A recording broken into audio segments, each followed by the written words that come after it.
नमस्कार, मैं हूं आपके साथ अमन शाह और आप देख रहे हैं केकेडी न्यूज। और अब वक्त हो गया रिपोर्टर्स रिपोर्ट का। नजर डालेंगे इस वक्त कुछ खास और बड़ी खबरों की तरफ। खबर बांदा से सामने आ रही है, जहां पर मरका थाना क्षेत्र के जुंगूबारी गांव में अचानक शॉर्ट सर्किट से लगभग 10 से 11 घरों पर आग लग गई। आपको बता दें कि जिसमें लोगों के पंखे, टीवी, कूलर जलकर राख हो गए हैं। वहीं 30 वर्षीय युवक की करंट लगने से मौत हो गई है। जी, आप इनको अभी लेके आए थे, क्या हुआ इनको? अचानक मतलब हम लोग घर में थे। हाँ। अचानक लाइट आई बहुत तेजी से। हाँ। तो मतलब पूरे बस्ती में आग लग गई। हाँ। ठीक है, घर में जितनी भी वायरिंग थी तो पूरे में मतलब घर में आग लग गई जी। तो मतलब भागे जल्दी से। तो दरवाजा था लोहे का। हाँ। तो लोहे के दरवाजा में आग टच हो गया भाई का हमारे। अच्छा। तो बस भाई उसी में चिपक गया। इसके बाद फिर हम जल्दी जल्दी जो है बांस की लाठी से जो है हटाए। और इसके बाद जैसे हटाए तत्काल फिर हम लोग जो है कैसे कैसे प्राइवेट वाहन करके और यहाँ बगैर अस्पताल तक लेके आए। ये स्वामी शरण पुत्र चंदा बर्मन, उम्र लगभग 30 वर्ष थी। ये इगमारी गांव थाना मरका के रहने वाले थे। कल शाम को समय लगभग 7 बजे और 11,000 की लाइन इनके गांव में होकर घर के ऊपर गई है, उसका तार टूट गया था। घर में करंट आने से ये अपने घर की बिजली बंद करने जा रहे थे, स्विच ऑफ करने जा रहे थे। उसी में करंट लगने से इनकी मृत्यु हो गई है। परिजन CSC बबेरू इनको लाए थे। चिकित्सा अधिकारी ने इनको मृत घोषित कर दिया है। पंचायतनामा PM की कार्रवाई कराई जा रही है। जी, आप इनको अभी वहीं अब खबर सिद्धार्थनगर से है, जहां पर मुख्यमंत्री के सख्त निर्देशों के बाद भी इस जिले में खनन माफियाओं के हौसले बुलंद हैं। शौरतगढ़ तहसील प्रशासन और ढेबरा पुलिस की शह पर दिन दहाड़े बर्दगवा में एक रोई निभा जाने वाली मार्ग पर स्थित नदी के तट से आधा दर्जन ट्रैक्टर ट्रॉली से किया जा रहा अवैध खनन, जिसका वीडियो अब सोशल मीडिया पर तेजी से वायरल हो रहा है। और अब खबर बिजनौर से है, जहां पर नजीबाबाद के स्वास्थ्य विभाग द्वारा महिला अस्पताल को नगर पालिका क्षेत्र से हटाकर लगभग 5 किमी दूर कर कोटेद्वार मार्ग स्थित समीपुर में स्थानांतरित कर दिया गया है। आपको बता दें कि ORS अस्पताल में मात्र OPD की सुविधा रख दी है, जो कि गलत है। स्वास्थ्य विभाग के इस फैसले से अस्पताल के लोग, खासकर महिलाओं को डिलीवरी आदि के लिए बेहद परेशानी का सामना करना पड़ रहा है। और अब इसकी शिकायत RTI कार्यकर्ताओं ने मुख्यमंत्री पोर्टल पर कर दी है।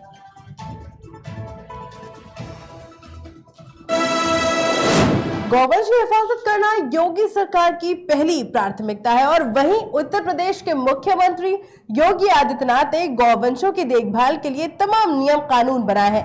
वर्ष 2019 से 20 में योगी सरकार ने अपने बजट से गौवंशों के कल्याण के लिए विभिन्न मदों में 631 करोड़ 60 लाख रुपए जारी किए थे। और वहीं उत्तर प्रदेश पहला ऐसा राज्य बन गया है जहां पर गौवंशों की देखरेख के लिए गौशाला बनाई गई है और देखरेख में कर्मचारियों की तैनाती भी की गई है। मगर ये गौशाला ही गौवंशों के लिए कब्रगाह बन गई है। जी हाँ, हाल ही में कासगंज जनपद की अम्मापुर नगर पंचायत की देखरेख में चल रही कान्हा गौशाला में हुई आज 2 गौवंशों की मौत ने बड़ी लापरवाही की पोल खोल रख दी है। आपको बता दें कि पोल खोलने के बाद स्थानीय लोगों ने गौशाला के बाहर रोड जाम कर हंगामा किया है। सर, मैं आपको बताऊं, मैं तो आज सुबह आया था तो मैंने जब देखा चारा कुछ नहीं था और गाय बिल्कुल भूखी हैं और ना चारा है ना कुछ है। और मेरे सामने अभी एक गाय जब उसमें सांस थी तो वो दफनाई गई थी। आप लोगों को सबको बताया मैंने। ऑनलाइन चल रहा, फिर क्या हुआ? फिर आप लोगों ने वीडियो बनाई, सब चीज हुई। अब इसके ऊपर क्या हुआ, आप लोग कार्रवाई करो। यहाँ पर जो जिम्मेदार अधिकारी आए थे उन्होंने क्या आश्वासन दिया और कहाँ है वो? सर, वो आए थे, वो चले गए, लेकिन उन्होंने कुछ नहीं किया। हम लोग यहाँ सुबह आए थे, सुबह आके मैंने गेट खुलवाया, गेट खुलवा के मैंने यहाँ देखा है तो गाय को दफनाया जा रहा था, उसमें गाय में सांस थी। हम लोगों ने यहाँ और सब लोगों भाई लोगों को फोन किया, सबको बुलाया, धरना प्रदर्शन किया, रोड जाम किया। उसके बाद हमने इनके अंदर घुसे, उनकी नादी वगैरह देखी तो नादी क्या नाम है सूखी एकदम खाली पड़ी हुई है। गाय अपना गोबर खा रही है चेयरमैन साहब, जो यहाँ पे जो पशु चिकित्सालय के जो अधिकारियों बैठने का है, वहाँ हमने अभी देखा जाकर, मैंने कौन से अधिकारी बैठे हैं उनसे, तो वहाँ ताला पड़ा हुआ है और आप कह रहे हैं यार थोड़ी देर बैठे हैं, ऐसा क्या रहा? ऐसा ना देखो, वो डॉक्टर जो जिनकी ड्यूटी यहाँ पे लगी हुई है, वो डॉक्टर शावर भी देख रहे हैं, यहाँ भी देख रहे हैं। तो अब उनका डॉक्टर समय है कि सुबह और शाम दोनों टाइम आना होता है उनका। अब कोई समस्या होती है तो बिल्कुल फोन करके बुलाया जाता है, बराबर आते हैं। अच्छा, एक आपके माध्यम से मैं एक चीज रखना चाहूंगा, 2 गायों का जो मृत्यु हुआ है उनका क्या कारण रहा? वो बीमार, अब गर्मी पड़ रही है, बरसात का मौसम चल रहा है, तो हो सकता है उससे डिस्टर्बेंस हुआ हो, ऐसी कोई बात नहीं है। गाय चारे की वजह से कोई खत्म नहीं हुआ। और अब खबर मथुरा से सामने आ रही है, जहां पर श्री कृष्ण जन्मभूमि पर भगवान श्री कृष्ण पर परम पुनीत जन्मोत्सव शास्त्रीय मर्यादा और परंपराओं के अनुसार भाद्रपद कृष्ण अष्टमी तदनुसार आज मनाया जाएगा। आपको बता दें, वहीं सारंग शोभा पुष्पा बंगले में विराजेंगे ठाकुर जी और श्री हरि कांता पोशाक धारण करेंगे। और इसके साथ ही आयोजन में परम पूज्य महंत श्री नत गोपाल दास महाराज उपस्थित रहेंगे। श्री कृष्ण जन्माष्टमी महोत्सव को बहुत ही दिव्यता भव्यता के साथ संपन्न कराने के लिए सभी व्यवस्थाएं की जा रही हैं, तैयारियां जोर शोर से चल रही हैं। भगवान श्री कृष्ण के पुण्य प्राकट्य महोत्सव का जो मेन आयोजन है, मुख्य आयोजन है, रात्रि 11 बजे शुरू होगा। श्री गणेश नवग्रह आदि देवों के पूजन के उपरांत भगवान का 1008 कमल पुष्पों एवं तुलसी पत्र के साथ में सहस्त्रार्चन किया जाएगा। ठीक रात्रि 12 बजे भगवान का प्राकट्य होगा और प्राकट्य के साथ शुरू हो जाएगी भगवान की प्राकट्य आरती, जन्मारती। हम लोग प्रतिवर्ष प्रयास करते हैं कि पिछली जन्माष्टमी से श्रद्धालुओं को जब यहाँ दर्शन को पधारे तो और ज्यादा हम लोग और सभी व्यवस्थाएं बहुत सुगमता से यहाँ उपलब्ध हों। तो नगर निगम मथुरा वृंदावन, जिला प्रशासन और व्यक्तित्व विकास परिषद, ये तीनों संस्थाओं के द्वारा काफी तैयारी की जा रही है। परिषद के बाहर उत्तर प्रदेश सरकार के विकास योजनाओं की हकीकत जानेंगे। डिप्टी सीएम ब्रजेश पाठक उन्नाव जनपद पहुंचे और उन्होंने सोहरा मऊ प्राथमिक विद्यालय में बच्चों को सफलता का मूल मंत्र देते हुए कहा कि मन से पढ़ाई करना। डिप्टी सीएम ने बच्चों से पूछा कि आज छुट्टी का दिन है, क्यों बुलाया गया, और साथ ही बच्चों के साथ जमीन में बैठकर पूछा पढ़ाई लिखाई कैसी हो रही है। और इसके अलावा आंगनबाड़ी केंद्र सोहरा मऊ का निरीक्षण भी उन्होंने किया।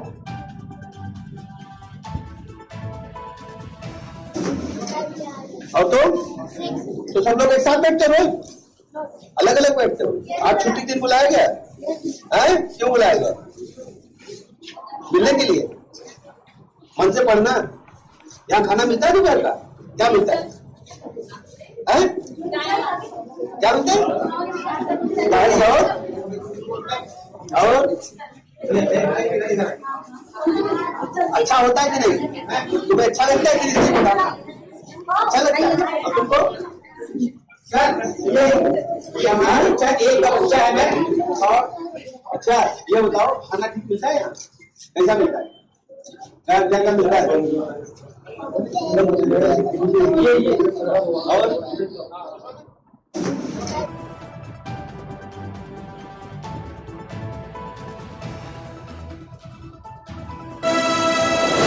और अब खबर एटा से सामने आ रही है, जहां पर जलेसर विकासखंड क्षेत्र के अंतर्गत गांव बेनी में एक गरीब दलित परिवार के घर की छत गिर गई, जिससे मकान के अंदर रखा सारा सामान बर्बाद हो गया और वही गरीब परिवार के ऊपर से छत से साया भी हट गया है, जिसके चलते गरीब परिवार खुले आसमान के नीचे ही रहने के लिए मजबूर है। आपको बता दें कि वहीं इस घटना के संबंध में तहसील स्तरीय अधिकारियों को अवगत करा दिया गया है।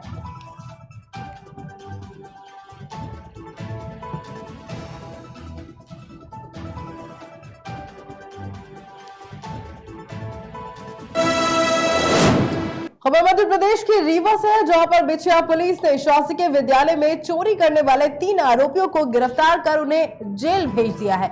आपको बता दें कि शासकीय विद्यालय कन्नौज के ग्राउंड में लगे बोर्ड से लूबी कंपनी की सबमर्सिबल पंप को अज्ञात चोर द्वारा चोरी कर ले जाने की सूचना थाना बिछिया को मिली थी, जिसके बाद पुलिस ने कार्यवाही करते हुए 3 आरोपियों को गिरफ्तार कर उन्हें जेल भेज दिया है। चोरी के 3 आरोपी गिरफ्तार हुए हैं, क्या हुआ मामला? जी हाँ, ये पिछले माह 26 तारीख को जो है कनौजा स्कूल में एक चोरी की घटना की शिकायत हुई थी। उसकी कई बार संदेही की पड़ताछ की गई। एक संदेही जो है रवि पटेल को पकड़ा गया था और रवि पटेल से पूछताछ की गई तो उसने अपने साथी जो है श्रवण पटेल और सुधीर नामदेव के साथ मिलकर जो है घटना करना कबूल किया है। और रवि जो है पटेल से एक हाथ पावर की सबमर्सिबल पंप जो है बरामद हुई है, जिसे जब्त कर जो है आरोपी को गिरफ्तार किया गया है और माल बरामद किया गया है। ये सरकारी स्कूल में चोरी हुई है। जी हाँ, कीमत कितनी है? ये करीब 15,000 कीमती है। आरोपियों को जेल भेज दिया गया। आरोपियों को न्यायालय पेश किया गया। सर, ये चोरी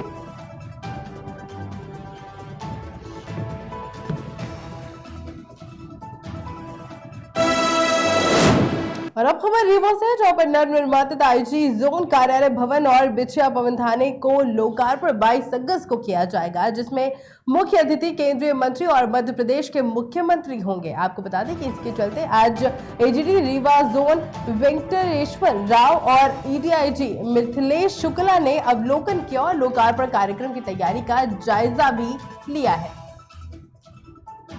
दिनांक 22 को भोपाल से माननीय केंद्रीय गृह मंत्री जी द्वारा जो उद्घाटन किया जाएगा, उसमें रीवा जिले में एक आईजी कार्यालय और 2 थानों का उद्घाटन समाहित किया गया है। आईजी कार्यालय के अलावा शहर का थाना बिछिया और ग्रामीण क्षेत्र में पनवार थाना इसमें निर्मित हो चुका है। तो सोमवार को एक साथ जो थाने का उद्घाटन हो रहा है उसमें ये कार्यक्रम रखा जा रहा है। उसकी तैयारियों को लेकर हम लोग यहाँ पर आए हुए हैं और उस दिन हमारा ये कार्यक्रम सम्माननीय जनप्रतिनिधि, सामाजिक संस्थाओं के लोग, आम नागरिक, पुलिस परिवार के लोग सबके द्वारा मिलकर संपन्न किया जाएगा। इसका उद्घाटन माननीय केंद्रीय गृह मंत्री द्वारा भोपाल से, माननीय सीएम साहब द्वारा भोपाल से किया जाएगा। ठीक है। इन खबरों पर फिलहाल बस इतना ही। रुकेंगे एक छोटी सी ब्रेक के लिए। आप बने रहिए KK न्यूज के साथ।